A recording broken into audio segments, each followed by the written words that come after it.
Welcome, everybody. Welcome back to the Large Guys Podcast, another edition of Bytes. I'm your host, Joseph Kirai, and we are here to talk about the UFC 272 pay-per-view coming to you live this Saturday night. Where's it being held? Is it in Miami? T-Mobile Arena. It's in Vegas. Oh, Vegas. Coming to you live in Las Vegas, Nevada. There's your plug, Dana. Send us some money. And let's start a working relationship here. Please. So then I won't have to illegally stream your pay-per-views. Anyway, we are joined once again as we were at the end of last year. I think it was the end of last year. Mm-hmm. If you guys remember, that was Oliveira's card, right? Mm-hmm. Yep. Yeah. So Oliveira took out one of their heroes, one of those corny white boys that happens to step in the cage every so often. Their boy got choked out. So this time around, there's another corny white boy in the main event, but he's a lot more entertaining than most of the corny white boys. So it'll be interesting. But yeah, we are joined once again by Kyle and Jeremy. Kyle, we'll start with you. How you doing? How you been? Pretty good, man. I just literally got back from Miami for my second year anniversary with my wife and baby. So, I met up with Jorge and Kobe, Chad for a bit, see how they're doing. And, it's pretty good. I'm a blessed man. I'll say that. Congrats on 2 years. 2 years, man. Time flies, man. 2 years. 2 years and you got a kid too. I know, right? That's crazy. Yeah. But that's good to hear. How is Miami? I'm sure the weather is beautiful down there.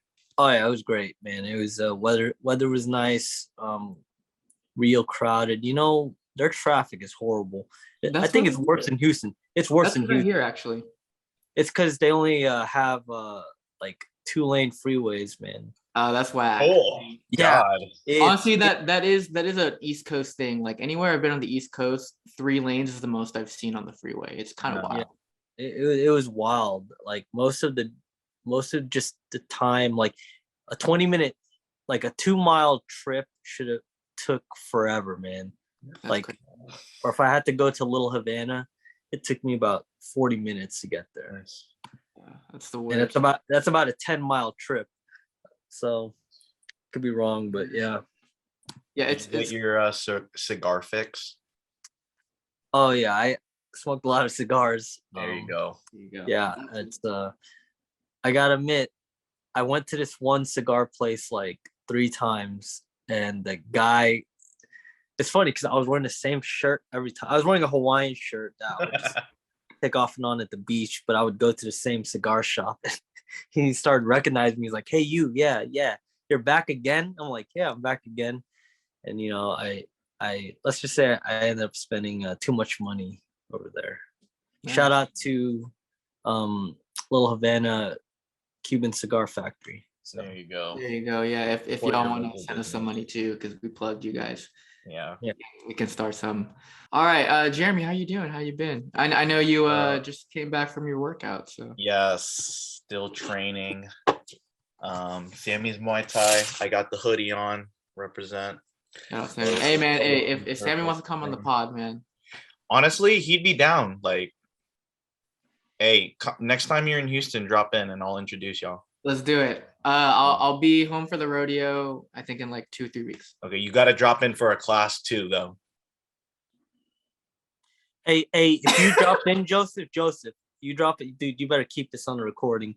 If you drop in, I'll drop in with you, man. Okay. All right. So since you're dropping in and you're with me, your first class is free. All right. You won't pay a dime. I got all the gear. Don't worry about it. And I'll say this is not to I'm not trying to like throw shade at your girlfriend, but since TJ has been to a class, I feel like she has, right? She's been to like 1 or 2 of them. Okay, if she's been to a class, I feel like there's no excuse for me. No, there's not. So, okay. I mean, I think I'm more likely at this point to do a class there than to do a shoey. So. Oh, I gotta first off, I gotta give a big shout out to my boy Charles Dolenta. This man, for the last UFC pay-per-view, we both went for Tai Tuivasa. And then the next morning, I got a video of him, a man of his word. He literally told me if Tai knocks out Derek Lewis, he would do a shoey. And a man of his word, he sent me a video of one of his doing a shoeys? shoey. Like literally right after the pay-per-view ended. I woke up to that text and I was like, wow. Respect to him. Charles has a lot of nice shoes too. Respect. Jeez, dude. Yeah. I can't, dude. I can't. although if Tai Tuivasa were to send me one of his little shoey Vasas, because those look like they're clean, right? All right. Because you didn't do one. one, you didn't do a shoey the last pay-per-view. If Tai Tuivasa wins the title, you have to do a shoey out of a random shoe I find in a closet. That's fine. I see, like for me, the reason why I didn't want to do it then is because I didn't want to use any of my shoes. But if it's someone else's shoe, you'll do it. Yeah, which is even worse. If you I mean, Tai Tuivasa does some total strangers. I think he did like 2 or 3 last time. Like I swear, he did one in the ring and then a couple when he was walking back. Oh gosh, pretty gross, man. I mean, this man's immune system's got to be like top tier. Yeah. COVID just dies when it enters. Immediately, if it comes near him. Like, what is this? Yeah. Oh man. Yeah. Okay, you sent us the video. Bet I'll watch it. I sent y'all the video, but what do you call it? Still out here training, working. Other than that, everything's pretty much the same.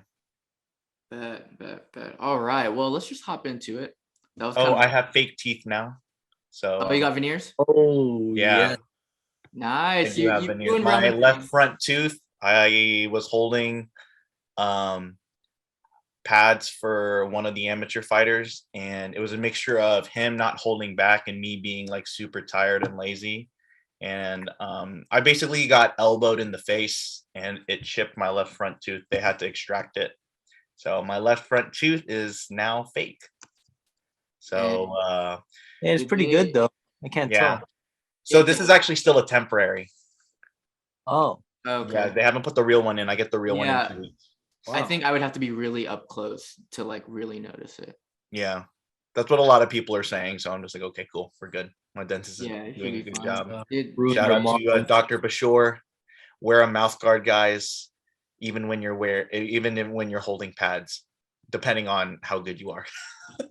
At least it's a good story. At least like the way you lost your tooth was like fighting wise, because I'm sure there's a lot of people out there that chipped their tooth because they like couldn't walk straight or got hit by a door or But yeah, man, veneers, because I market for dentists, so I know veneers are not cheap. Yeah. They make a lot of good money off veneers. Yeah. Most of my tax return went to paying off that tooth, but it's all good. So okay. Yeah, so we're straight. Yeah, sounds about right. All right, well, yeah, we're gonna hop into it. As I was telling you guys off air, this is an underrated card. I was looking at it and I was getting really excited for a lot of these fights.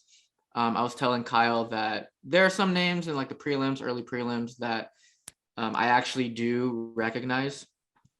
But we're not necessarily going to run it, fight by fight, but looking at the early prelims and the prelims, is there any fight that kind of like jumps off the map for you that you're really excited that you guys want to talk about? I am very surprised on the prelim card that Marina Rodriguez is on the prelims and not on the main card, because I think she's supposed to get the next title shot in the strawweight division. Am I wrong with that, saying that? No, I don't think you're wrong. I think, but in terms of star power, just a casual fan doesn't know who she is. That's true. But she did beat Mackenzie Dern, Waters, the Karate Hottie, and Amanda Rebus. Yeah, and I mean they're doing her no favors with her matchup beyond Xiaonan. Yeah. Yeah, they're not doing her any favors. Yeah. Good fighter. Yeah. I'm surprised that they would have 3 and 4 fight each other. If what you're saying is right, like Marina Rodriguez is technically in line next. Yeah.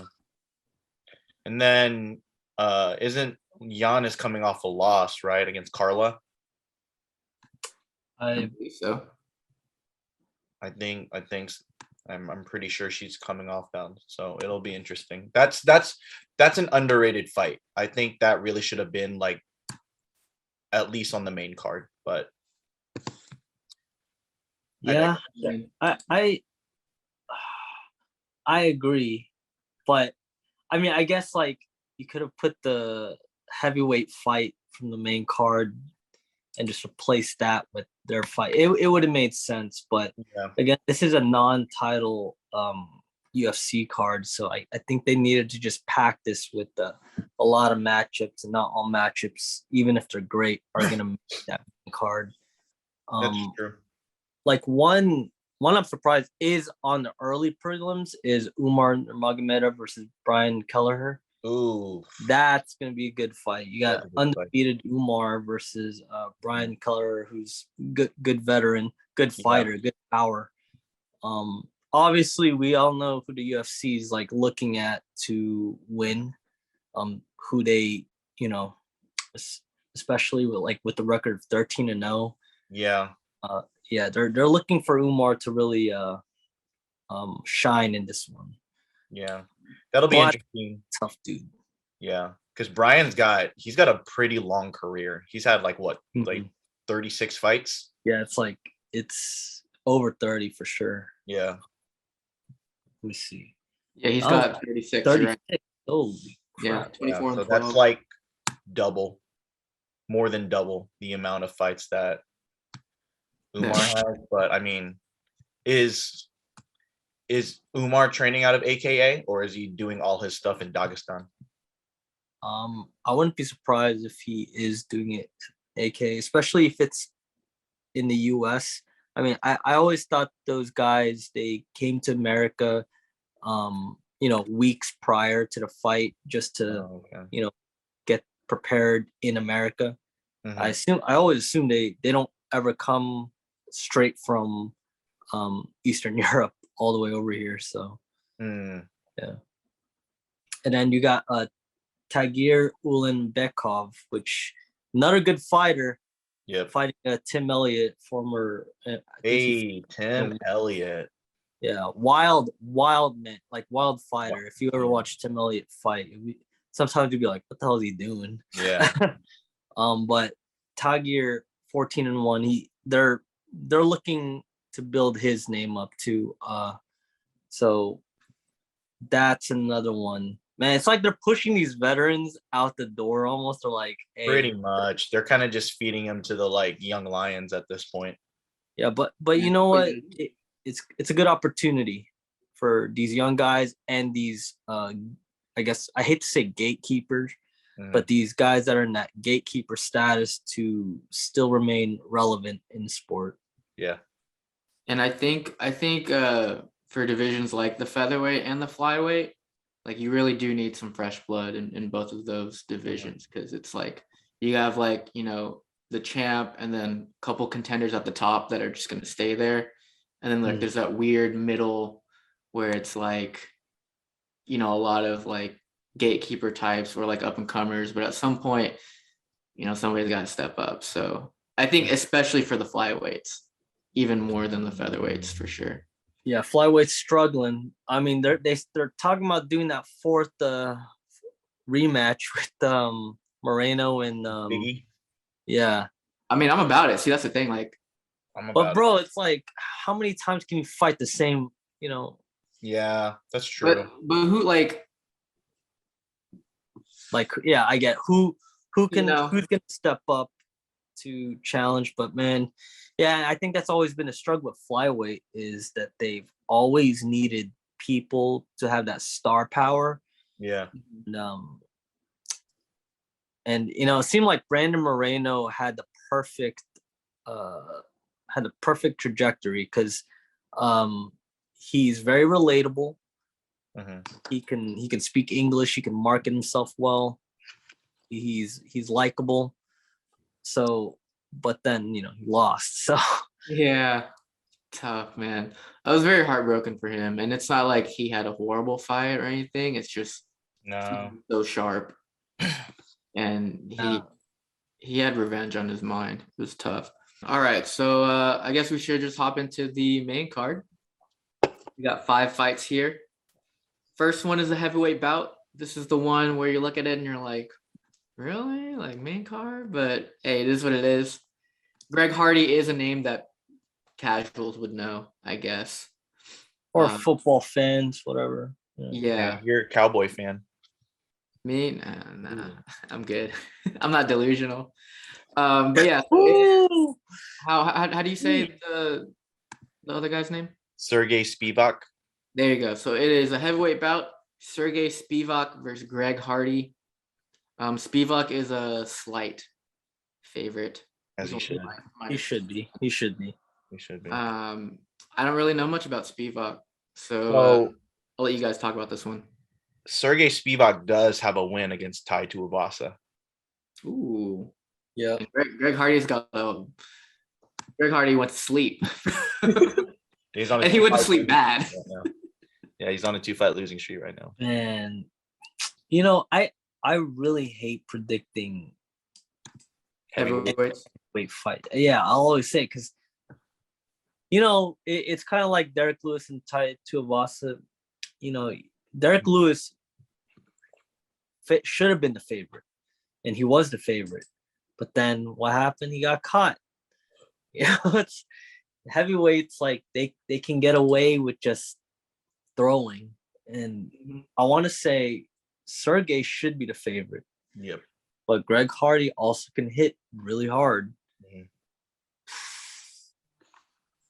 So yeah, in terms of I know like a lot of people would say, oh, why are they in the main card? Well, it's for that reason, is because this can just they are heavyweights. End. Yeah, this can end at any round, any time. That being said, I'll go for Sergey. I think I'm going to go for Sergey too, just because he's more well-rounded. Mm-hmm. Yeah. So I'm looking at his record, and he has a couple before he was in the UFC, he's had 1, 2, 3, 4, 5, 6. He's had 6 submissions in his record. So, and then his win against Tai Tuivasa, he choked him out with a head arm triangle. So the moment it gets on the ground, we haven't seen what, or at least I don't, because I don't really follow Greg Hardy that much, but I don't know if he has a ground game or not. I don't know either. It's to be desired, more to be desired, I think. Yeah. But again, I don't think Greg Hardy's planning on saying, "Hey, let's grapple." I believe Greg Hardy's plan, from what he's shown in the past, is he's gonna trust his power. Right. He's very explosive. And Sergey should be trusting his power too, but also be trusting his other skill sets. So right. And I mean, you think about it. Before Tai put him to sleep, he had Tai stunned. Yeah, we'll give him that. So, he does possess the type of power that that he could rely on it. It's just Tai also has he's just very resilient. Yes. So who knows? I mean, I don't know how is Spivac's chin Sergey Spivac's last loss, his last fight was a loss, and it was he got TKO'd. So he most of his losses are from, if it's not a decision, it's from, let's see, he got TKO'd by Walt Harris, and then he got TKO'd by Tom Aspinall. Also, fighters to look out for. Sorry, we're kind of I went on a tangent. Tom Aspinall, that kid is the future. He's from the UK, young heavyweight, athletic, fast, bro. He's just grew up a martial artist, and just like transition to MMA so well. So that's like a name on the rise that you should be looking for. Right now, he's ranked number 11. Is he faster, like quicker on his feet than like Cyril Gane? Like him versus Cyril Gane would be a really good fight. Oh, interesting. Okay. Oh yeah. I mean, most of these heavyweights, they're the losses on their record, most likely is going to be from like a TKO or a knockout. Mm-hmm. It seems like, right? Yeah, it's pretty rare you get two hard hitters that go the distance, or So I think Sergey is going to do the smart thing and bring this fight to the ground. I think if I'm gonna call it, I'll probably do Sergey round 2 submission armbar. Damn, an armbar.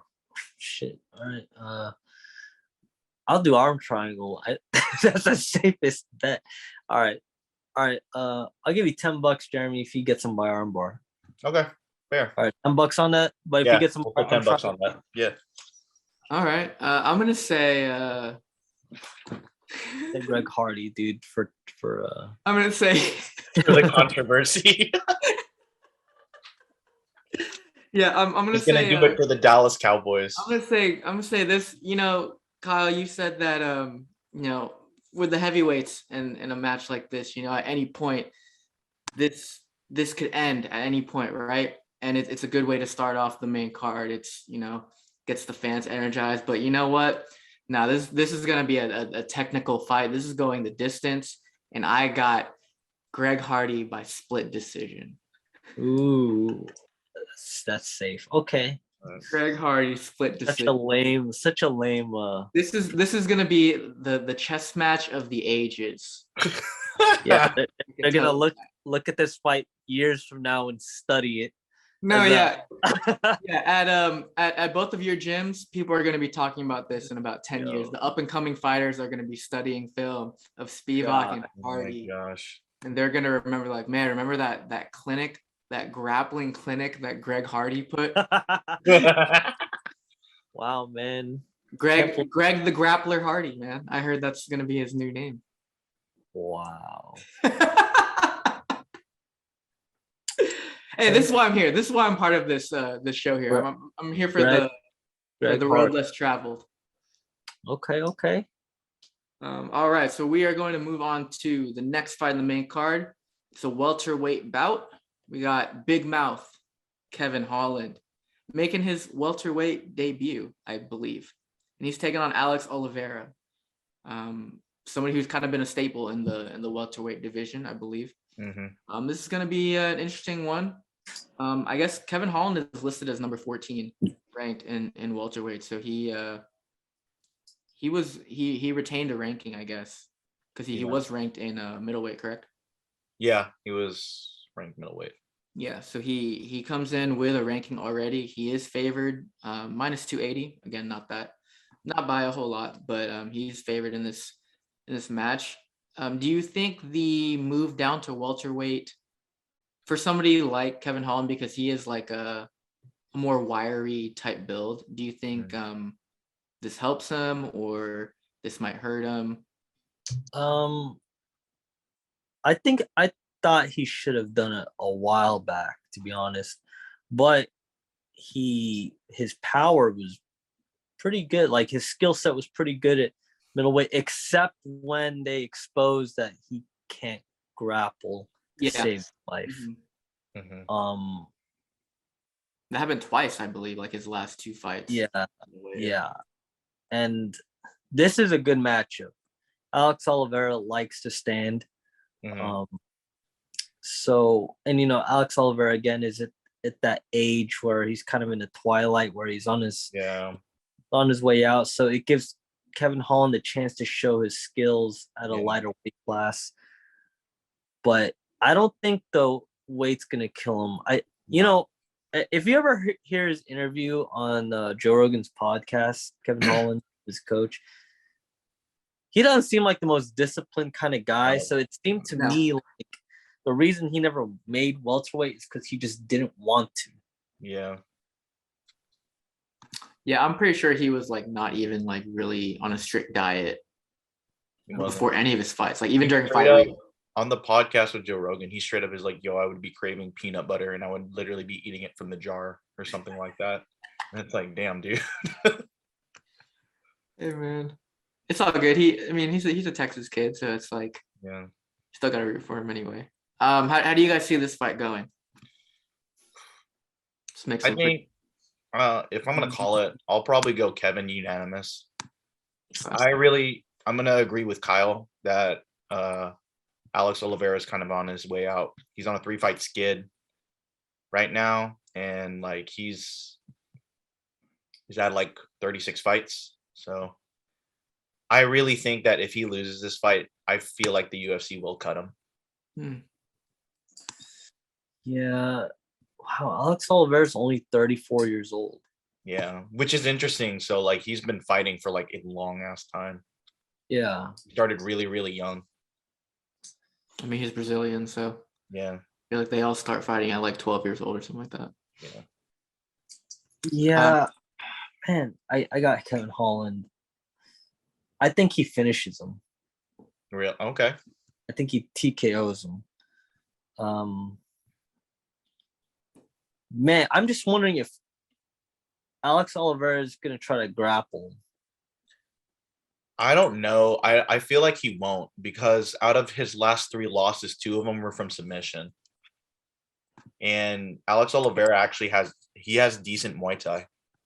Yeah, but like, is Alex Oliveira worried about Kevin Holland submitting him? Okay, that's true.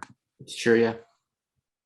You know, when you have nothing to fear. Well, I mean, Kevin Holland, I do believe he has a couple of submissions under his belt, but it's not like it's not like he's an active grappler. He likes to stand. So now I'm still gonna give it to Kevin Holland. I still think he outstrikes him. I still think he puts him away. I just don't want to see Alex Oliveira like get put away again, you know? Yeah. It's a lot of wars he's been in. Mm-hmm. Yeah, when you were saying that he has like 36 fights, it's like for me, I'm like the longevity of Brazilian fighters is like pretty insane. Like I feel like if you're a Brazilian, you're guaranteed to fight like 30 times in your career at the least. Yeah, you at least have like a minimum of 25. Yeah, like it's pretty insane. But for me, I think, correct me if I'm wrong, but I don't think Kevin Holland has fought in front of crowds since crowds came back. Right? Like it's been a while. And so I do think that for him to kind of raise his stock, this is a pretty important time for him to be back in front of crowds for the first time. He's, going down to welterweight, and he's, one of those fighters that created a lot of buzz for, really being a showman. So I think he does finish him, but I think, he's going to try to put on a show for at least 1 or 2 rounds, and then maybe, finish him end of the 2nd round or early 3rd round, maybe. But yeah, I do have him by TKO as well. I'm going to say late 2nd round. But I do think that for Kevin Holland, this is pretty important for him, like in like a branding standpoint, and like making the fans remember, how good he is and how entertaining he can be, because this is a fresh start for him in welterweight. And maybe this presents a better opportunity than it would have for him at middleweight, because like you guys said, like the higher you get up to the middleweights, the more like grappling heavy, like bigger, stronger guys there are. Yeah. Like and they can all stand and like, strike. So I think welterweight might be just like a long-term, like more beneficial route for him, as like based on his skills right now. But who knows? Maybe he's working on the ground game. He trains out of with Travis Luter in Fort Worth. So Travis Luter is a pretty. I believe he went to UNT actually. Oh, okay. I want to say, don't quote me on this, but I think Kyle was one of it, like his RA, like 1 year. Because I know Kyle has mentioned that like he's running Esteban. Yeah, because Oh, Kyle wow. was an RA. He was an RA at UNT for either 1 or 2 semesters, and I want to say Kevin Holland was like one of his residents. Oh, wow. Yeah. Okay. So yeah, because Kyle's the reason why I even like found out about Kevin Holland. So yeah, I'm pretty sure that's the guy. Dude, I think you're right, man. I think the last time he fought in front of a crowd was 2018. 2019. Holy crazy. crap. Yeah, and it's kind of crazy, like, because you would think like he'd be one of the first guys when crowds came back that they would try to book, because I mean that's somebody that people know and they know he's gonna put on a show, like win or lose. I think his last 8 fights, I think were all at the Apex. Mm-hmm. Yeah, they were. He went on that crazy streak of like, I don't know, he fought like 4 or 5 times in 1 year, and it was all. He had that one in Jacksonville, but like I think even that had no crowd. Yeah, I remember that had no crowds. I think, and that's crazy. So yeah, this will be the first time he's been. All right, now I'm like a little more confident that. Oh man, will he get nervous? No, he won't get nervous. Nah, I don't think so. Yeah, he fought 5 times in 2020. Yeah, pretty insane. Like literally September, October, took November off, and then fought again in December. Yeah. Literally August, September, October, November, or didn't fight in November and then fought again in December, which is kind of nuts. And they were all wins. Yeah, and it was all like 2020. impressive, like TKO type wins too. He knocked out Ronaldo Souza. Yeah, that's right. Yeah, that was the one where he was like falling backwards, I think. And he was on his back. Yeah. Yeah, that was like one of the most impressive ones, like, because you never would have thought that. Yeah, it's crazy. He knocked out like one of the most influential Brazilian Jiu-Jitsu grapplers in UFC off of his back. Yeah. And then, but he makes Marvin Vettori get like some kind of crazy personal record for most takedowns and makes him a wrestler. I'm like, how is that possible? He made Marvin Vettori look like he was an NCAA D1 wrestler, man. Like literally. He made Marvin Vettori look like he really was going to win the title. Bro, I believe it. Oh, man, but yeah, we'll see. Because I mean, Kevin Holland's coming off of that headbutt that knocked him out. It was actually it was pretty bad. Yeah. Yeah. So, and I can understand like that type of like that's probably a big reason why he had to take a lot of time off. Plus, he decided to go like I don't know how long ago. Ooh, dang, dude. Hold on now. I don't know like how long ago he decided to go down to welterweight, but I'm sure like it takes some extra preparation if you're gonna do that. So, all right. Next fight, the people's main event of the night. This is for sure the people's main event of the night. We have a featherweight bout. 10th ranked Edson Barboza taking on Arkansas's favorite son, Thug Nasty, the number 11 ranked featherweight Bryce Mitchell. I'm excited for this one. We were talking about it. Bryce Mitchell, I don't know how you can't root for the guy. Like he's just like your typical like hardworking middle class dude. I mean, he literally like runs a farm on his own with like I think like the help of like a couple people, and he trains. I know he like goes to a gym and trains too, but I know he also trains on his farm as much as possible. Oh, he's like a Cowboy Cerrone type. Yeah. Like, oh yeah, legitimately, yeah. Like, and I mean, he's been very adamant about, being one of those fighters that doesn't want to, have to relocate to a bigger camp. Like he says that, everything that he has in Arkansas is all that he needs. He's got his coaches, his facility.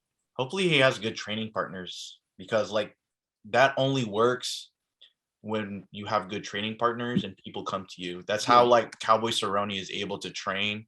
Granted, he's not at the top level anymore, but that's how he's able to train on his BMF ranch. Yeah. But I mean, Bryce Mitchell, man, he's the king of the twister. I think he has 2 twister submissions on his record. And he only has 1. Oh, okay. Well, he's about to gets have a the second one because spoiler alert, my prediction is he's winning by Yeah, he's actually very, I wouldn't be mad at that.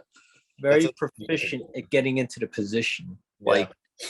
Like they call it cross body ride. Mhm. Very good at setting that up. For a guy that didn't like he's like one of those, just trained MMA and learned how to grapple along the way. He pretty much manhandled every single one of his opponents thus far. Obviously, I think this is the most seasoned. Yeah, I think this is the most dangerous opponent he's ever faced. I don't even know how. I don't even know how Edson Barboza makes featherweight. He's huge. He's huge. He is like, I'm like, dude. He's 5'11". Yeah, I thought he had trouble making 155, but when he moved to 145, now granted, it hasn't always been easy for him. I think he lost to Dan Ige, right? Yeah, he lost to Dan Ige. Mm-hmm. He got put out by Giga. Yeah. He knocked out Shane Burgos. That's right, with that delayed punch. Yeah. Oh, that looked like a freak. Yeah, like Burgos. Yeah, I remember that. He has a win. He has a win over Dan Hooker. Yeah, he dropped him with the body shot. That's right. He had a punch to the body. Mm-hmm. I'm actually kind of scared for this. This matchup is going to be a test for Bryce. This is a big step up in competition. Yeah. If he beats him, Bryce Mitchell's stock just goes. Oh yeah. Way up. Yeah, for sure. Then the UFC is going to start believing in him a little bit more. Mm-hmm. But that being said, man, this is still Edson Barboza. Like, he's not a slouch grappler. Like, he's not just going to. He's going to try to find a way to get back up. He's, with the exception of that Khabib fight, he always, he's pretty good at just keeping it on the feet. Yeah, Bryce Mitchell will probably, most likely, try to grapple him. As he should. Look, my heart is saying Bryce Mitchell, unanimous decision. But obviously my betting IQ is like, what are you doing? No, he hasn't been tested. This is a huge step up for competition. Big. I don't even.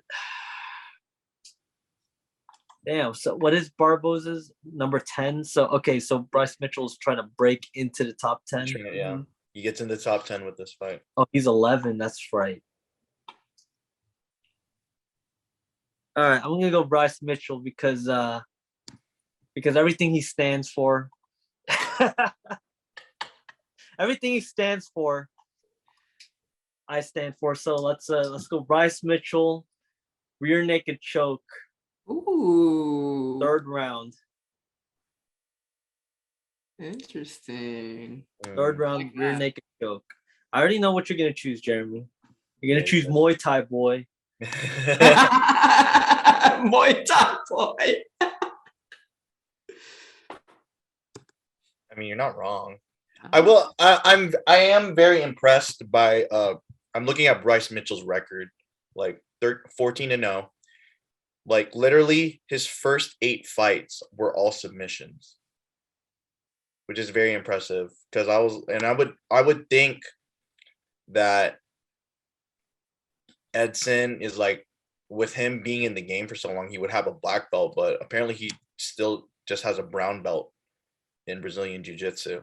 He's just, I really, really like Edson Barboza, but I think a big knock on him is that he doesn't really he sticks to his bread and butter and doesn't want to learn kind of like new things, or doesn't really adjust to what the game is changing now. And I think it's good. That kind of in terms of Brazilians that are real MMA guys that are really good at Muay Thai, I always hold him below Jose Aldo, because Jose Aldo is able to kind of adapt to, hey, like you can't just be reliant on Muay Thai and leg kicks. Like you have to be pretty much good at everything now, because the MMA fighter today is not a specialist. He's literally a jack of all trades. Right. So, but I still love Edson Barboza, and I think he's going to knock him out round 3. All right. Wow. Okay. So Do you want to like have an official like what round and? Oh yeah. Let's see. I do think Edson Barboza is kind of just going to keep him at bay with just really, really heavy leg kicks and like coming forward. And like his switch kick is phenomenally fast. So like the moment Bryce Mitchell tries to come in, he's just going to hit one of those switch kicks, following it up with the leg kick. He's really good at setting up like double kicks. So I feel like that's really going to keep him at bay. And then I feel like Edson is, I don't think it's going to be an early stoppage. I think he probably gets him like round 3. Yeah, I think I mean, if Bryce Mitchell passes the test, man, there's going to be a lot of eyes on him going forward. It's going to be, and again, like he's got that relatable, or I guess more relatable background. And like, it seems like a lot of people find him entertaining, and it's not like he's doing anything like special to entertain. Like he's literally living a normal life, but people are like pretty drawn to him. Yeah, homegrown guy. He's not like some prodigy or some. Yeah. He's humble guy, humble beginnings. He's a very stereotypical like country boy. So yeah, 100%. It's pretty cool to see that, and he looks like a regular guy. If you probably were to see him out in public, you wouldn't think he's a fighter. Exactly. So, yeah. 100%. Yeah. So it'll be interesting. I do like Edson Barboza as well. It's not like I dislike him. And yeah, like you said, like the speed on his kicks is pretty. Like he's got some of the fastest kicks that I've seen at least, and his striking is going to be obviously some pretty dangerous. I guess I'll be interested to see like if how he like maintains distance, especially to stay away from Mitchell trying to come forward and take him down. If Barboza can manage the distance, I feel like it's going to be a pretty good fight for him.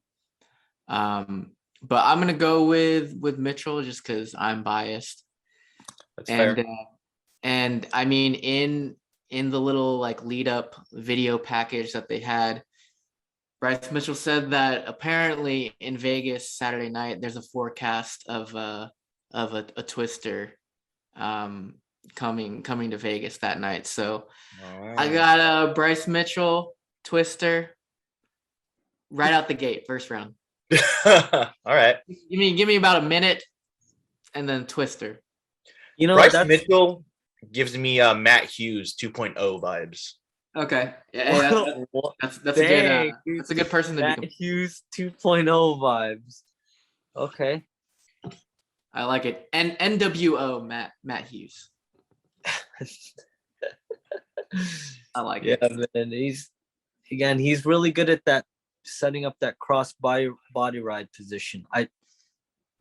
He goes for it a lot too, right? Like, yeah, the way he sets it up is he doesn't set it up like most guys. He does it while the guy is still on his hands and knees, and then he forces him into that position. It's like you see a lot in collegiate wrestling. They'll do it in collegiate wrestling. So he approaches it from that kind of way, and it's actually very, very nice.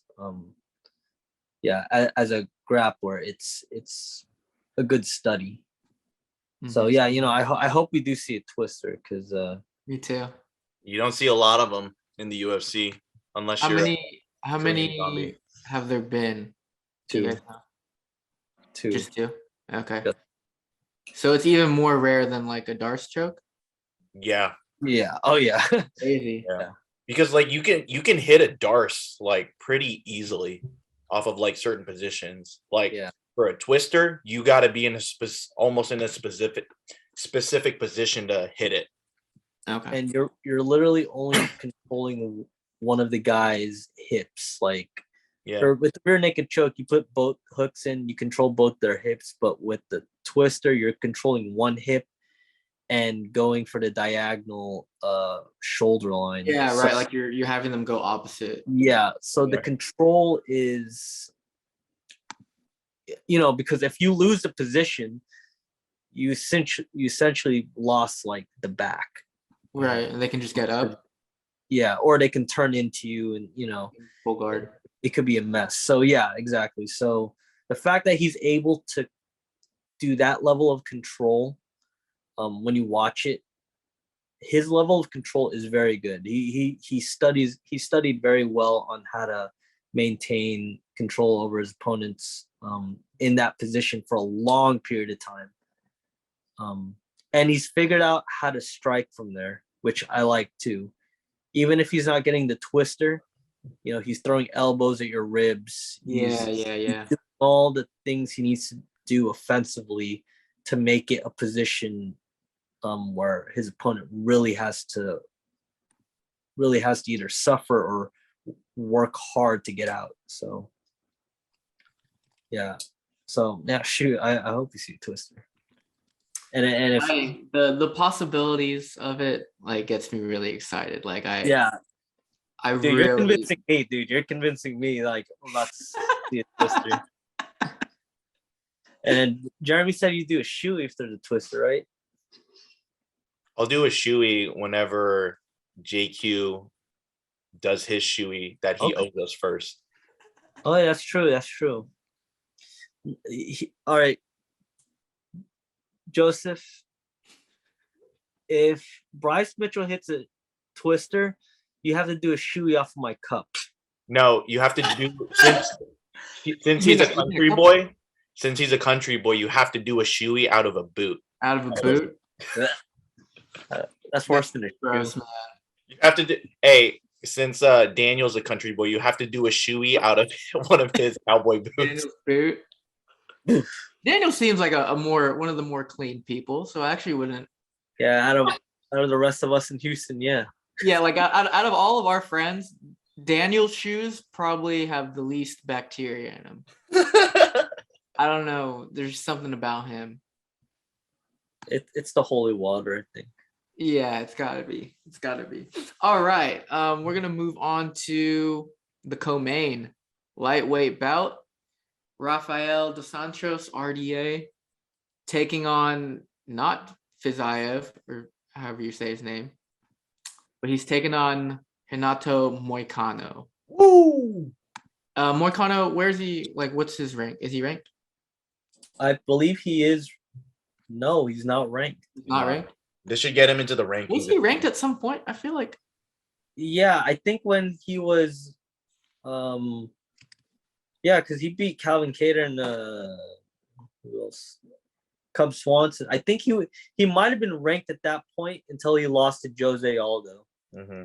Okay, interesting. Yeah, because I swear he was like 13 or 14 at one point. Like, I'm almost positive, especially if he beat Kattar. I remember watching that fight. Mm-hmm. But anyway, this is going to be a good fight, I think. RDA is ranked number 6, so this would be a big step up if somehow Moicano is able to come away with the win. How do you guys see this one playing out? It'll be interesting because this fight, because it's on a 4-day notice, it's going to be at a catch weight. It's going to be at 160. Is that bad for RDA or better? I feel like that would be good. That's really good. So he can fight like a more natural. Yeah, because he's not. The problem with RDA is like he's like Kevin Lee, where like doesn't really fit in to welterweight. And then like at times he's a former lightweight 55, so yeah. So I don't know. It's just like he's one of those guys that really would have benefited with a 165 weight class. Mhm. Yeah, I hear he walks around 200 Yeah. Nash. I Wow, was like, Yeah. that's what I heard. I was like, what the? that's a pretty crazy weight cut then. I mean, that's not what he's starting to cut weight at. But like when he's not in Not camp, training. Not in camp. yeah, not Yeah. training, he gets up to He ballooned 200. up. Yeah, so, sort of like Khabib. I've heard Khabib gets up to 200. He's probably 210. Yeah, he's one of those where it's just like, if he did go up to welterweight, he would just be too small. But lightweight sometimes could be too much of a weight cut for him. Yeah, and who's his last fight? Paul Felder. Wow, that's another fight that was last minute. Yeah. So this is like back to back. Dos Anjos gets a new opponent the week of. In terms of like, because we know Dos Anjos was in camp, he's finished camp already, he's ready to fight. Now he doesn't have to lose that extra 5 pounds to make that limit. Right. So he's probably really relieved that. Yeah, really. Probably he's gonna have a fun week. He's enjoying his week so far, probably. Yeah, and Moicano fought a couple weeks ago. He beat Alex Hernandez. That was the Houston card. So he literally fought like at the beginning of the month. Okay, the last pay-per-view. Yeah. So he fought in Houston. I think, man, to be honest, I'm surprised they didn't come up with this fight first. But I think RDA should win this one. Based on experience and based on like the level of striking to grappling, I think is very good. With RDA, like he can strike, but he also knows how to switch it to grappling. Yeah, like in an instant, and that's a very he's a very explosive fighter. I know he's like kind of on the older side. He's 37. Yeah, of 30, but I think just on veteran experience and because he has been in camp and Hinata is taking this on short fight notice, he should win this fight. I think he wins it by unanimous decision. Nice. Yeah, I don't have a lot to say, but I'll say I think unanimous for RDA sounds pretty like reasonable. What about you, Jeremy? I would agree. Although like Renato Moicano, literally like his last, literally 1, 2, 3, 4, 5, 6, 7. His last 7 fights has either been submission or a knockout, which I think is pretty impressive. So it's just like, not including his losses. Sorry, not including his losses. So his last 2 wins were rear naked chokes. Those Brazilians and that rear naked choke, they love that rear naked choke. Of course. Well, it's just like the most dominant position you can be in. Yeah. In a fight is right. Just the back. You're safe, and it's a good opportunist position. Like Moicano, I think he got Alexander Hernandez hurt, and then he jumped on his back. Yes. Yeah. And a lot of fighters do that. Is once they get the guy hurt, they'll jump on his back and just try to finish the fight from there. Or they'll be like Khabib and they'll just literally force you to turn so that way you don't get hit. So, Renato Moicano isn't like opportunist type of grappler. Kind of like Charles Oliveira is an opportunist type of grappler. You mean the lightweight champion? The lightweight champion, Charles Oliveira, the one who beat Michael Chandler a couple months ago? All right, we get it. Yeah, dude. Yeah. That Charles Oliveira. RDA is the opposite though. He'll wear you down. Yes. And then he'll and then he'll finish you on the ground. Mhm. So yeah, this would be. I wonder if they're gonna talk mess to each other in Portuguese. I don't know, but It'll be interesting. Yeah, and then Yeah. we'll have to wait the next day to see what they say in the subtitles. yeah. Yeah, no, I think RDA just has the better experience. He's got the better striking. He's like a 4th degree black belt, right? Yeah, and he's only lost to like guys at welterweight who are really good. Yeah. Yeah. Yeah. So Okay. So we I all think- agree RDA. Yeah, I think his only losses in lightweight was what? Against Khabib, Eddie Alvarez back when he was the champ, Tony. and then Tony Ferguson. So we're talking about prime Eddie, prime Tony, and then Khabib. Who was just always prime. Yeah. That's Thanos right there. Like for sure. Khabib is Thanos. But yeah, no, yeah, that's a good point. Like RDA's experience, and he had the full camp. Like he's definitely going to be ready to rock. Yeah. All right, and we are going to finish up with the main event. We got the number 1 ranked welterweight Colby Chaos Covington versus his former best friend, his former sparring partner, his former roommate. They were always like cornering each other a lot. For They were roommates for like 6 years or something. something like that, yeah. But taking on Jorge Gamebred, Street Judas, whatever you want to call him, Masvidal. He's the number 6 ranked welterweight.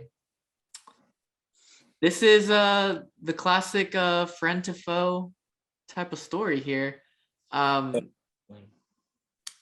This is literally like straight out of an anime, or like for real, like best friends trained together, came up together, and now they're enemies. I know, yeah. And now it's like they finally got to the point where one's got to die, basically. Dude, I still think my conspiracy theory holds true, man.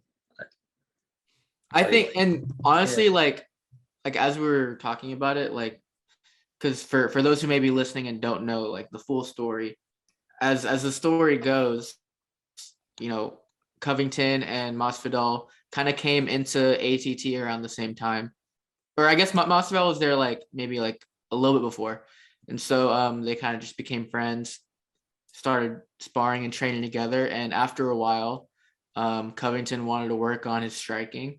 And so he started going to Masvidal's striking coach, who was there for Masvidal basically from the beginning of his career. He's the one that kind of pulled him out of the street fighting. And as the story goes, at some point, Covington like didn't pay that coach. I don't remember the coach's name. And that's kind of like the beginning of like where the tension started to grow. I know Masvidal also before that, he like took like what, like a 1 or 2 year break. Yeah, it was on like some like reality TV. Yeah, show. some random like South American reality show. Random to us, probably not for the people in South America, but random to us. And that's when like Covington was really using like Masvidal's coach, right? And then I guess when he came back, it was kind of different. Plus, like Covington like decided to go full heel in Brazil along the way, and I think like Masvidal. I mean, Masvidal's also like, you know, doesn't mind being controversial or like, you know, saying what's on his mind, which is why I guess sometimes I think the way that Covington acts, I'm like, it's weird that Masvidal would say that he doesn't really agree, because he's kind of like, they're cut from the same cloth, I think, in that respect.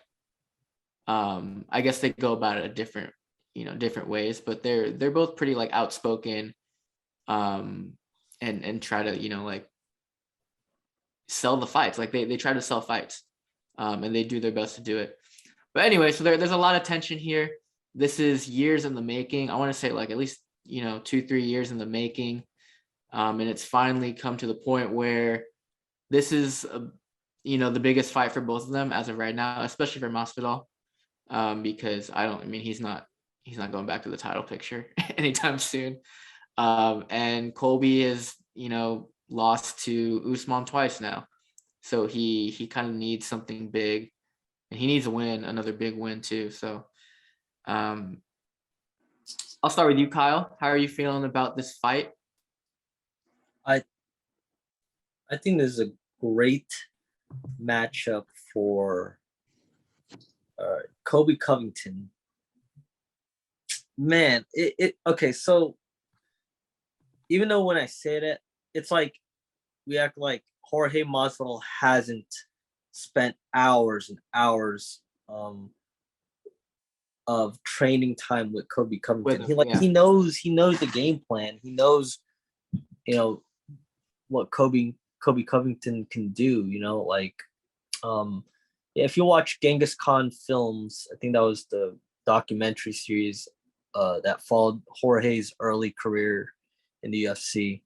It shows a young up and coming Kobe Covington training with them, and it was just, it's actually kind of like hard to believe, like, wow, I can't believe like they were this close and now they're bitter rivals, which I'm skeptical like on that. And real quick, I'm just gonna say the conspiracy theory. I think they made a pact that we're both gonna reach the top and we're gonna fight each other there. So we're gonna talk a lot of mess to each other so we can build up the most hype, get the most money. The only problem that happened was they got what they wanted. They both became top. Jorge Masvidal's second to Conor, most paid UFC fighter right now. Yeah, for sure. And Kobe Covington won the interim title. The only problem was Kamaru Usman. They had 4 chances to beat that man, 2 each. So that way they can have their dream fight against each other for millions of dollars and the title. Unfortunately, they have to settle for this. I think they're really going to go at it. If you like in like gym culture, you never really go 100% with your training partners. I mean, some days, you go a little rougher, but because you know what they're capable of.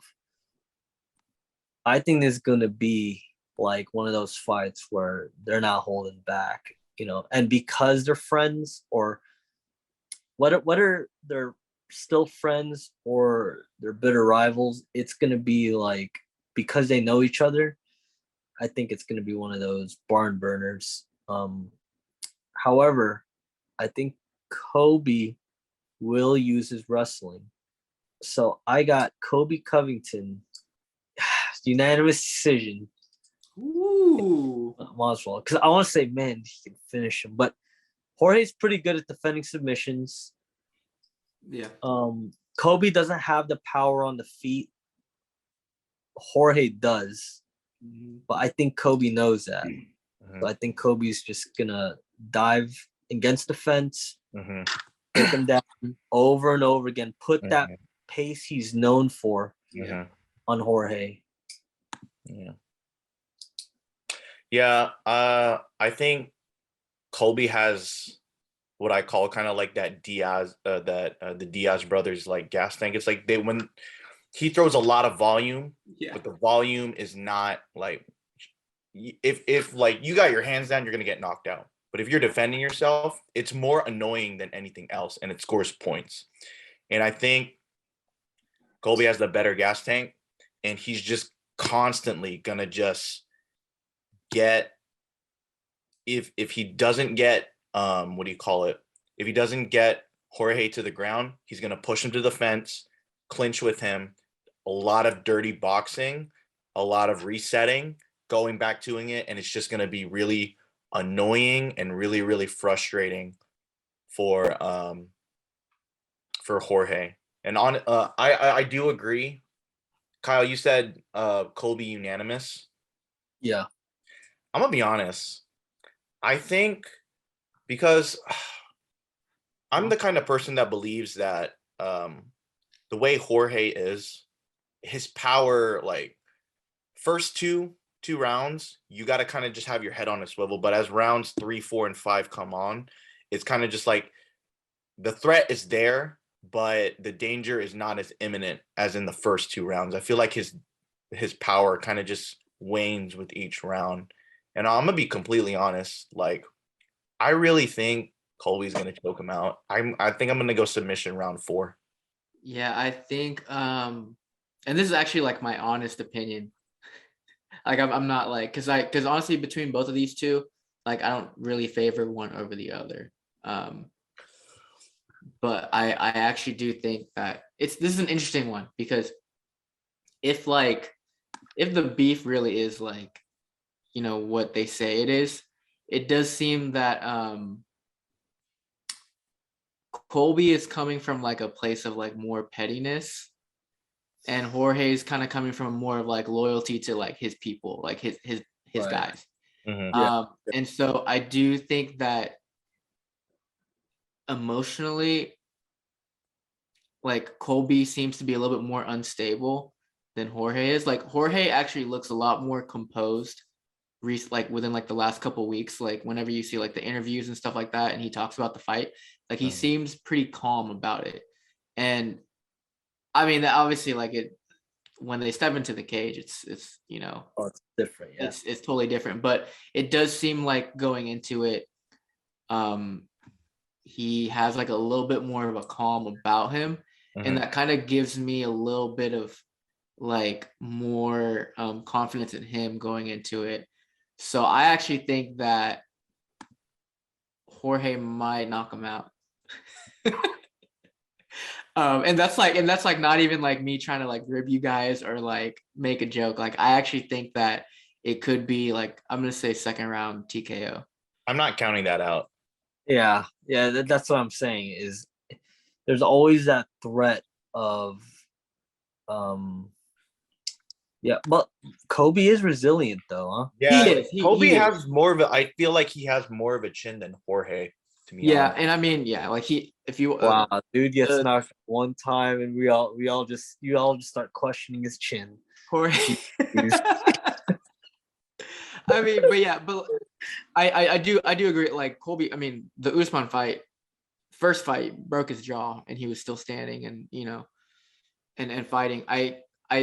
The reason why I bring up the emotional thing is because I think Colby knows that he can win on the ground for sure. Like if he sticks to that game plan, but it does seem like he really wants to prove something by knocking out Jorge, and I think. Like you guys said, like he's got some power, but it's not like, you know, turn his lights off in an instant type power that like Jorge does.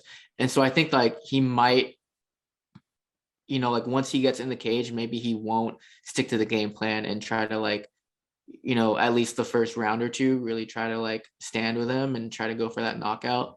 And maybe Jorge catches him. Like that's what I'm kind of envisioning. Yeah, I can see it. No, I really can see that those first 2 rounds being emotional rounds for Kobe, wanting to maybe like pressure too much to where Jorge is countering his shots. Because like I said, they know each other, right? Yeah. They know each other's habits. They should at least. So it's gonna be interesting to see like how they're gonna have to adjust to each other because you know they're not teammates anymore. I don't know too much about Kobe Covington's new crew, you know, MMA Masters over at, you know, Florida, but you know a lot of Jorge's guys, I would imagine they've all trained with Kobe. Yeah, they got Jorge's training with. Exactly. They have. So. And something that Jorge would say like back in the day is that he's good at mimicking fighters. And so I think more so for like Jorge did it for Colby where like he was the main sparring partner so that he could kind of like help Colby game plan. Like I don't know how much of that Colby did for Jorge. Right. So, like that does mean that like Jorge got a chance to like really play around with like different things and to help Colby, you know, open up his game. But obviously, like Colby at ATT is also a different Colby, like now, because obviously like the new camp has really like refined him, and his striking is a lot better, and obviously his cardio has always been like off the charts. So he's definitely like a much more seasoned fighter now than he was back then, but the foundation of it, like Jorge probably remembers everything about, like you said, like the many hours that they've put in Yeah. and game planning. But yeah, no, I think this might be like a bit of a trap for Colby. I think Colby for sure has a lot more to lose than Jorge does. That's true. Oh yeah, yeah. So, Stock and wise, maybe that's why Jorge does seem more calm, is that he's like, yeah, if I lose this fight, it's not like as detrimental to him as it would be for, if Jorge knocks out Colby, like, Right. that's huge. But yeah, it's going to be entertaining. Definitely, like you said, the first 2 rounds is going to be super emotional, and I think that's where it's going to be very like, what's the word? Unpredictable. Mm-hmm. we'll know if it's fake is if at the end of the fight they hug. Yeah, that's what I was going to say. I was like, post fight, regardless of who wins, I think we'll see what's really up, because if they're still like talking trash and stuff, then Yeah, they'll have a click moment at Madison Square Garden. yeah. Yeah. We'll see. But I guess before we head out, let's say Colby wins. Do you think a fight with Poirier is a good next fight for him? Because I don't think he's going back to Usman right away, and Usman's probably not going to take that fight either. No, they're not going to give him a third match, Yeah, unless there's no other choice. If anything, my guess is after whoever Usman fights next for welterweight, if he beats Leon Edwards and there's no other contenders, they're probably gonna ask Usman to move up or something. I don't know. Yeah. Because you think he would actually go up to middleweight and fight Izzy? for the right money. I mean, he has no loyalty to that man, other than like he's saying they're both Nigerian, but Yeah, he has no loyalty to him. yeah, that's true. That'd be interesting too. That'd be a good fight, because like Kamaru is huge for 175. Yeah. He can make 185 no problem. He's massive, bro. He's so strong. Like, he's just physically so much stronger than everybody. Yeah, and like honestly, him going to middleweight, no offense to like Cannonier, Brunson, Vittori, Sean Strickland, and like Jack Hermanson, but literally none of those guys are beating Israel or Whitaker, because I really think middleweight at this point is literally just at a standstill. Yeah. None of those guys, like Whitaker and Adesanya, are like levels above the rest of those guys. It's basically like the Moreno Figgy thing in the fight. Right. Like the only fight I want to see at middleweight is literally just Adesanya and Whitaker again, but no one else wants to see that fight. And I'm like, well, it's the only fight that makes sense, because everyone else. Yeah, I mean that's what I was thinking too. I was like, I don't want to see Izzy just dominate some other dude that, like, like, no offense to the other contenders, but like you said, there's no shot that they're gonna beat him. So like, might as well have. And Whitaker looked really good this last fight. Like he looked really good. It's just Izzy happened to be better on that night, and usually is better than him. But I mean, look, Whitaker and Usman beats him though. But I think that would be probably like.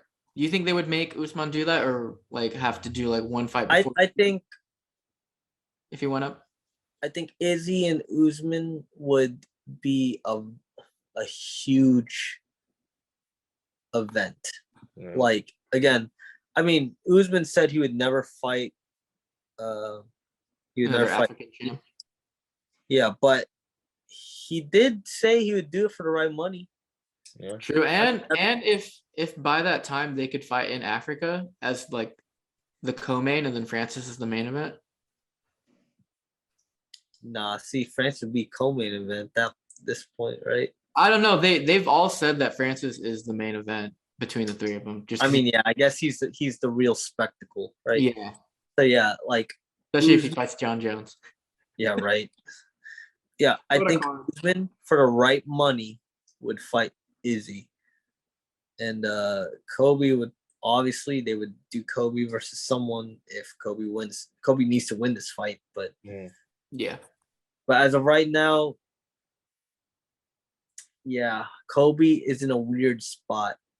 Even if he wins this, he's not getting a title shot. No. mm-hmm. Jorge wins this. Jorge could retire at any time, I think. I think he's made enough money. Yeah. Honestly, if Jorge wins this fight, he should retire. Like, Yeah, it really go out should. with a bang. Like, you beat your rival. He still has that BMF title, I'm pretty sure. Yeah. Yeah, so yeah, Jorge's accomplished a lot. You know, Kobe's accomplished a lot, but the only one standing in their way is Kamaru Usman, and it's sad because it's like, damn, the one guy is literally standing, who has 2 wins over both of these guys. Yeah. It's crazy. Yeah. It shows you how good Usman is. Oh Yeah. no, for sure. And who knows? I think maybe because he has talked about it too. Like, maybe the only other fight too is, I don't know if it's even possible to convince GSP to come out of retirement. But I mean, Kamaru will always entertain that. Yeah, because if you think, I mean, I wouldn't be mad at that because Kamaro's getting to the level of it's like, okay, he's basically like cleaned out the division. Like, you could say he's in contention for possibly welterweight GOAT. I'm not saying he is. I'm saying he's in contention for. Yeah, there's a conversation. Just the way just how dominant he's been. Mm-hmm. Yeah, I can see that. And So the division is strong. It's not like it's a weak division. It's just not like that much. Like you look at Kamaru's like resume, and it's just like, I mean, these guys are killers. Mm-hmm. Yeah. Yeah, So, don't dare disrespect GSP like that ever again. I'm gonna let this slide this time, Jeremy. I'm gonna let it slide. I didn't say he was the GOAT. I said in contention for. Yeah. I heard you. I think if GSP, that would be the only other fight that I think that would keep Kamaru in the welterweight division at this point, right? Like,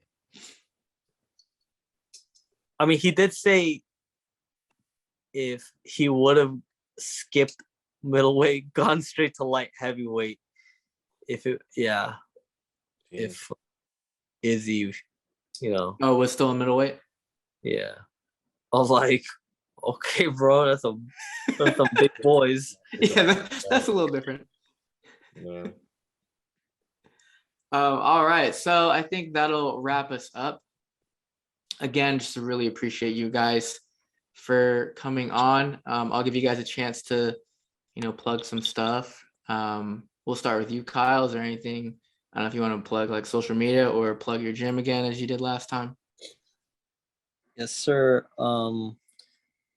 Train at Darkside here in Houston, Texas. If you're ever in town or if you ever want to train, it's no gi. Just hit me up. And everyone should train. I'm always a big advocate for, especially young men, should always train just to better yourself and learn a skill. Mm-hmm. Social media, you don't need to know it. Actually, yeah, we'll leave it at that. Jeremy. Yeah, so I train at Sammy's Muay Thai. If you're looking to get your striking right, look us up. We're on the north side of town, on the corner of Kirkendall and Luetta. I will say, Kyle, do you have any up and coming fighters or fights in Bellator or one that you want to plug? Yeah, so Ton Lee versus Gary Tonin. Woo! That fight. That's a good fight. That fight. If you're not in the ONE FC, you got Ton Lee. I mean, I believe they're both American. Yes. So you got one striker, Ton Lee, very good striker, versus Gary Tonin, who's one of the most popular Brazilian Jiu-Jitsu practitioners ever in Nogi. Yep. Fighting for the title at ONE FC, I believe this month rather. That fight is on the 11th. On the 11th. There you go. Is it gonna be? So, yeah, ONE FC usually posts, since their fights are most of the time in Singapore, or they have been in Singapore. They'll stream it live like super late Thursday night, Friday morning, but you can watch it on YouTube literally Friday morning. Yeah, the next day. Yeah, the next day. Bibiano Fernandez and John Lineker is also on that fight. They are the co-main, so that's for the 145 championship that Bibiano has held for a while. If you guys don't know who Bibiano Fernandez is, he is probably he's a tenured guy in one championship, and he's also one of Mighty Mouse's main training partners. sick. Might be the most decorated bantamweight. Yeah. In terms of how many championships he's won in other organizations. Yeah. Yeah. So that's a good fight. And then they have 3 title fights on that card. And then the third title fight is a Muay Thai. It's a Muay Thai bout. It's against Prajanchai PK Senchai Muay Thai gym. So this guy is the guy that basically retired Sam A. Gayangadao, and he's fighting Joseph Lasiri. So if you guys want to see a very high level striking bout, that is the fight that you want to watch. I'll plug one up and comer. Oh God. Here we go. Here we go. Dude, can you just edit our stuff out if you're just gonna go ahead, just do this. Hey man, chill. He's an up and comer. He's a middleweight. Just actually won his most recent match. I think it was last weekend or something like that. But Mike Perry, bare knuckle fighting. Well, yeah. Hey, shout out to Mike Perry, man. But actually, no, he looked good. He did pretty good. Chad Mendes was on that card too. Yeah. Right? Yeah. Holy crap. He looked jacked. Dude, he looks good. Yeah, man. Yo, bare knuckle fighting. Real quick, do y'all think that's the future combat sports? That's gonna be the next big? They're doing a good job of promoting and stuff, I think, and they're being smart of bringing in big former UFC names, right? And then they're also putting on those freak show fights with celebs. The Paul brothers got their hands in it now, right? Maybe. Yeah. I'm not sure. I think that's what I heard last time, that they're they're collabing, or someone bought out someone, something like that. I wouldn't be so. I mean, they probably have the money to do it. I don't think bare knuckle makes that much money as of right now. Yeah, it's not there yet. It'll get there, but we'll see. But shout out Joseph. That was pretty good. Thank you. That wasn't horrible. I contemplated doing the Paige Van Zandt bit a second time, but at least Mike Perry fought recently, so I was let's just switch it up with the Mike Perry reference here. Yeah. And I think Mike Perry said he at one point wanted to fight Jake Paul. So. Oh, okay. Before who did Jake Paul beat? Oh, Woodley again. Yeah, I think before the what's his name? Who was the one that he was supposed to originally fight? Jake Paul. What's his name? Fury. Yeah, I think before that fight got signed, Mike Perry was trying to campaign himself.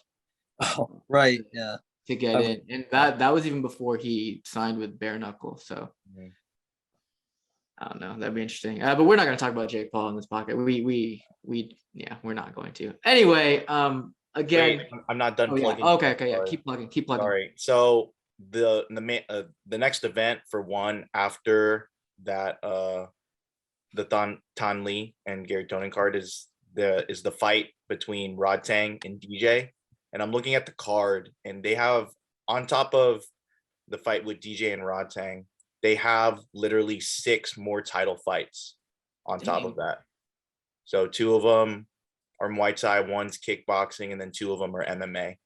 So if you want to see like high level, just not even striking or just high level martial arts, the 1X card on March 26th is like a fight that you want to watch. Like the guy that knocked out DJ, Adriano Moraes, he's putting his title on the line. Angela Lee versus Stamp Fairtex for the is that her comeback, right? Yeah. I'm excited for that. Yeah, and then their featherweight kickboxing world Grand Prix against Sidichai Sitsong Pinong and Chingiz Alazov.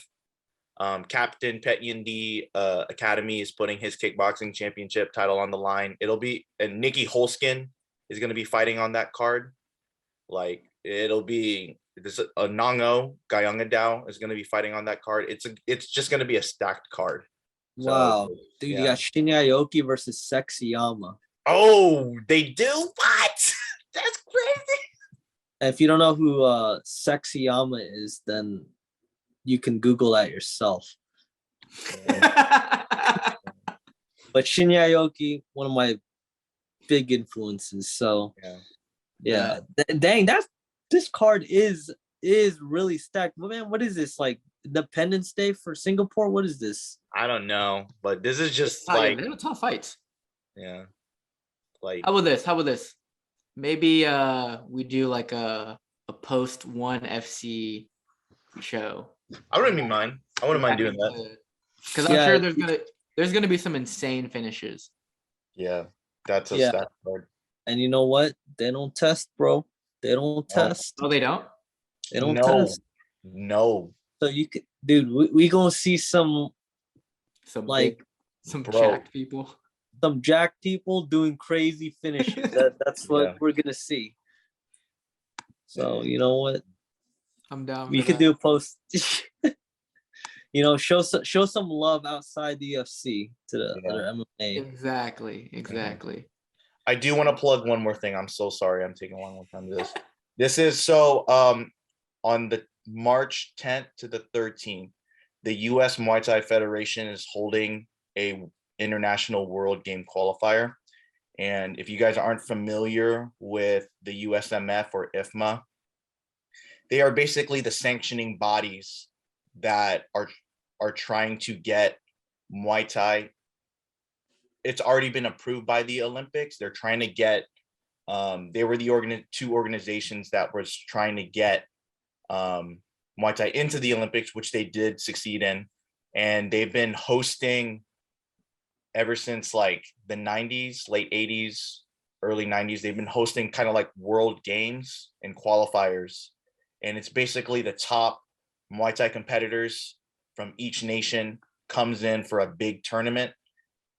This tournament is for the World Games in, I believe it's going to be in Abu Dhabi or in Dubai or something like that. But it's basically the top Muay Thai competitors in the US all battling each other for a spot on the US national team to represent the US at the World Games. So look up USA Muay Thai on Instagram. They have more information there. One of the guys that I train with, Akram Al-Khatib, he's my go-to guy that I train with in whenever I'm in Dallas visiting TJ. I always drop in and train with him. He trains out of Saxon Janjira Muay Thai in Plano, Texas. He qualified for this tournament. So this isn't, you have to be invited to this tournament. It's not you come in, you pay a fee, you do your medicals, and then you fight. You have to have a specific win-loss record and the quality of your fights and the technique. It goes through a panel, a board, and you get invited to fight into this tournament. He's fighting in the featherweight division, which is around like 57 kilos, which is 125 pounds. So he's fighting in 2 weeks. So good luck to him. if you guys are trying to like see who wants to represent the US in Muay Thai, this is like where you want to watch.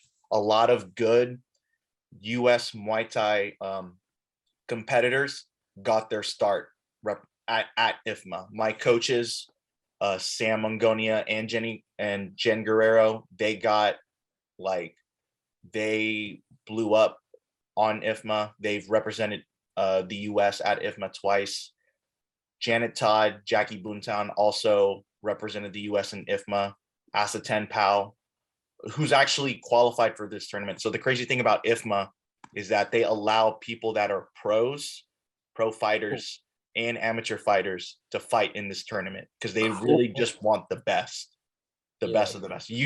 It's not like pros where it's like they already have like been established, but pros that have been kind of just like just turned pro or has been pro for like a certain amount of years.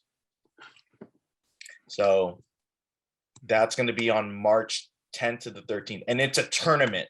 So these guys are going to be fighting back to back, 2 to 3 times a day. That's intense, bro. Yeah. And that's kind of like how they do like the amateur boxing. Like I'm pretty sure exactly. You step into the ring like a couple times, 2-3 times a day for like a whole weekend. Yeah. So like the first day is going to be really, really, really rough on these guys, but I want to shout out to my boy Akram, man, fighting in the featherweight division. Hope he gets the win because like he's fighting some like in the divisions. Like I'm seeing a lot of people, especially in the men's division. I'm seeing a lot of people that are from that train out of Heritage Muay Thai, Corley's gym in Houston. So there's going to be a lot of, you want to see up and coming Muay Thai competitors that will probably turn pro in the next couple of years that'll represent the US. This is where you want to watch. Yeah. And my plugs. That's it. All right, cool. Well, we appreciate you plugging that, of course. Jeremy is definitely always in support of the Muay Thai scene, especially down in Houston and Dallas as well. So we appreciate that for sure. And we appreciate you guys for sticking with us. Anybody who's watching, anybody who's here because Kyle and Jeremy are specifically on the show. I don't know why you would be here specifically for that, but if you are, thank you for being here. Stick with us. We actually have some stuff coming up for the Fight Bytes stuff at least. And supposedly I got the original 3 hosts, my other 3 co-hosts. We agreed on recording this week. That'll be the first time we're all together since like August technically. And then next week there may or may not be an interesting interview with a professional wrestler that I happened to meet last weekend. I'm not going to say too much about it because I don't want to jinx it because I've had bad luck so far trying to book interviews. So we'll see how it goes. But if things go well, be on the lookout next week too. And if you are new or haven't subscribed yet, please subscribe to our YouTube. We eclipsed our 100. I think we're at 103 or 104. Get him to 200. Yeah, man, we're officially on the road to 1 million subscribers now. One brick at a time. But yeah, no, for real, we are on the road to 200.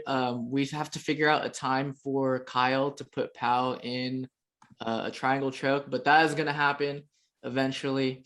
But yeah, please just subscribe to us on YouTube. You can also find us on Spotify, Apple Podcasts, Google Podcasts, anywhere you can find your audio podcast. And I'll make sure to put this one out on Spotify just for you, Jeremy, because I know that you've been requesting to get the fight prediction stuff on Spotify.